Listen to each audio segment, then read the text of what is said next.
আর কিছুক্ষণ পরেই ই sports world কাপে ফ্রি ফায়ারে হয়ে বাংলাদেশের পক্ষে লড়াই করতে নামবে রেড হকস, এবং এই মুহূর্তে আমার সঙ্গে আছে বাংলাদেশের ই স্পোর্টস প্লেয়ার তথা Free Fire player Omar Faruk. তার সঙ্গে একটু কথা বলবো। ওমর ফারুক, কি অবস্থা, কেমন আছো?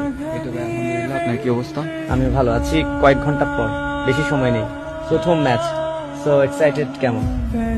এই তো ভাই, আমরা সবসময় যেরকম খেলি এরকম খেলার ট্রাই করবো। অনেক বেশি এক্সাইটেড। হ্যাঁ, কি হতে পারে প্রথম দিনের ম্যাচ এত বড় একটা প্ল্যাটফর্মে? হ্যাঁ, সো নিজের কাছে প্রত্যাশা কি নিজের? আমি আমার বেস্ট চেষ্টা করবো, এখন দেখা যাক। আলহামদুলিল্লাহ। বেস্ট। তবু একটা প্রত্যাশা থাকে না যে ফুল টিম মিলে আমরা এতটুকু যেতে পারি, মিনিমাম এতটুকু হলেও পথ আমরা পাড়ি দেবো, সেই ধরনের টিম স্পিরিট বা টিম মিটিং এ কি সিদ্ধান্ত হয়েছে একটু জানতে চাই। আমাদের টার্গেট তো সবসময় চ্যাম্পিয়নই থাকবে।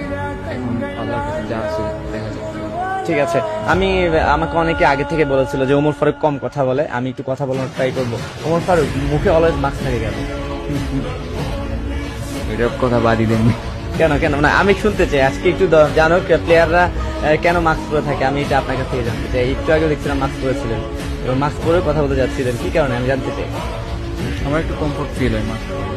ওকে, ঠিক আছে। ওমর ফারুক, অনেকে বলছে যে বাংলাদেশের টিমের এবারে ওয়ার্ল্ড কাপের যে কি প্লেয়ার আপনি, তো আমি যখন আপনার কাছে জানতে চাই যে আরো কোন কোন ফ্যাসিলিটিস বাড়লে বাংলাদেশে যারা ফ্রি ফায়ার নিয়ে খেলছে বা ই স্পোর্টস নিয়ে খেলছে ভালো করতে পারবে, কি মনে হয় আপনার কাছে?